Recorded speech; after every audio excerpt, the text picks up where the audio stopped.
அனைவருக்கும் இனிய வணக்கம். இந்த விவசாய இடம் தற்போது விற்பனைக்கு வந்துள்ளது. இந்த விவசாய இடம் கடமுலைப்புத்தூர் டு உரத்தி செல்லும் சாலையில் அமைந்துள்ளது. உரத்தியிலிருந்து 4.5 கிலோமீட்டர் தொலைவிலும், மேல்மருவத்தூரிலிருந்து 22 கிலோமீட்டர் தொலைவிலும் மற்றும் வந்தவாசியிலிருந்து 26 கிலோமீட்டர் தொலைவிலும் அமைந்துள்ளது.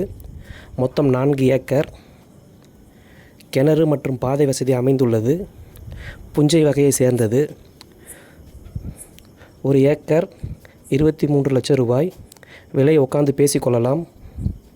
மேலும் விவரங்களுக்கு கீழ்காணும் எண்ணினை தொடர்பு கொள்ளவும். நன்றி.